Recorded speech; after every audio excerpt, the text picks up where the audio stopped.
Caio, o que é exatamente o cordeiro foi imolado Essa antes da é uma fundação? pergunta que é Tem como? maravilhosa, porque todo mundo fica imaginando o cordeiro imolado antes da fundação do mundo, um cordeirinho metafísico, que assim, parece uma Eu não sei, eu estou coisa, perguntando justamente porque sim. parece alguma Onde minha coisa de um imaginação conto vai? Vou chinês, perguntar. de algum tipo de mitologia havaiana, ou de qualquer outro lugar, ou indiana. Só que no princípio era um elefante, ou no princípio era uma vaca. Aqui no princípio é um cordeirinho. Mé! Antes do Big Bang, né? O cordeirinho. E, na realidade, o cordeiro entra aqui como um símbolo que na arquetipia semítica,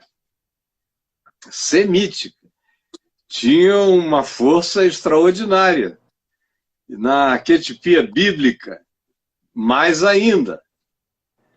De tal modo que Jesus é aquele Cordeiro de Deus que tira o pecado do mundo.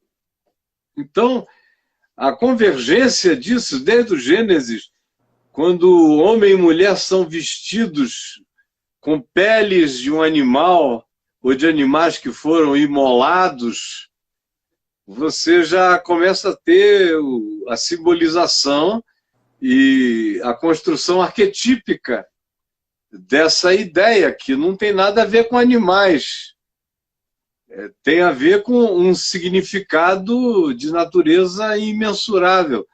Cobre o pecado do mundo, veste a nudez do homem, tira para sempre, tirou, tira e tirará o pecado do mundo em Cristo. E o Cordeiro, imolado antes, tem a ver com essa morte de Deus, que cria todas as coisas. Se o grão de semente caindo na terra não morrer, fica ele só. Se morrer, produz muito fruto. Ora, se Jesus diz isso como um princípio, para eu olhar e observar, aquele era um princípio de Deus, porque, sendo Deus, não julgou como usurpação ser igual a Deus, antes a si mesmo se humilhou, tomando a semelhança de servo, e reconhecido em figura humana, foi obediente até a morte e morte de cruz.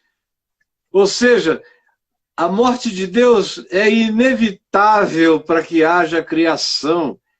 A criação explode como a ressurreição. Explode como a ressurreição dessa morte de Deus, do Deus que implode. Não tem palavras para designar aquilo que nem existe, que é, mas não existe, que não é designável, que não é explicável, que é absurdo, que transcende os códigos. Ele implode em si mesmo, ele morre para dar vida. É um princípio que Jesus está enunciando também nos evangelhos o tempo todo. Não tem vida sem morte. Não tem sem morte. Tem que morrer para crescer, para produzir, para gerar, para germinar. Tem que se entregar. Tem que não ter medo da entrega para produzir vida. A mulher, quando está para dar à luz, sente dores, geme, se entrega à morte. E depois se alegra pelo fato de ter trazido ao mundo um homem. Toda a Escritura, e especialmente em Jesus, o Espírito de Cristo é esse, de que você se entrega. E o universo inteiro começa com esse ato de entrega. A criação é a própria morte de Deus explodindo nesse poder de ressurreição.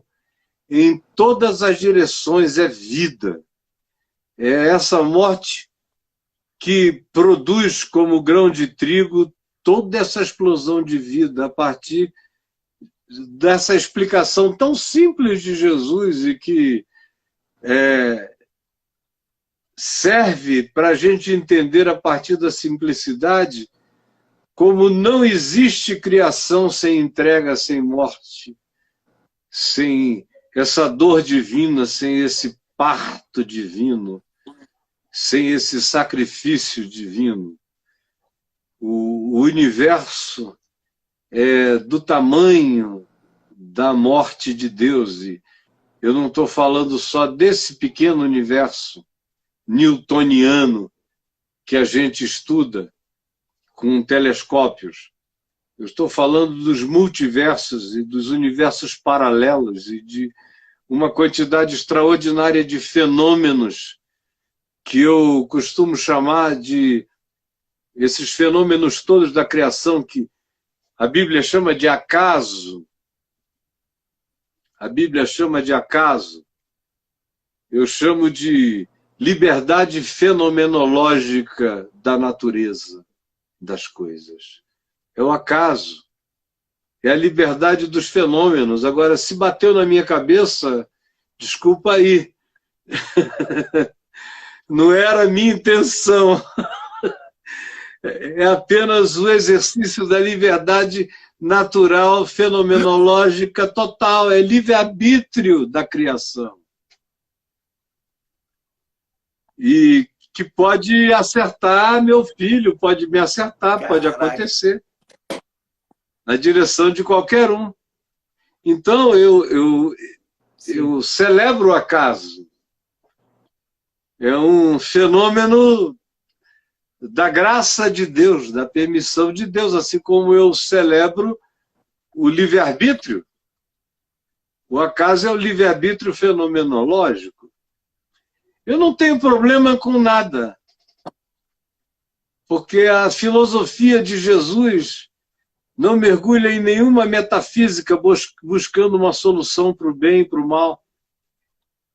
Ela simplesmente trata tudo como se não fosse possível você viver a existência se tudo isso não fizesse parte dela. Jesus ensina a filosofia da realidade e da fé que rasga a realidade e que cria mundos e que não tem medo nem do presente nem no futuro. A filosofia de Jesus é um olhar de criação para o presente e para o futuro.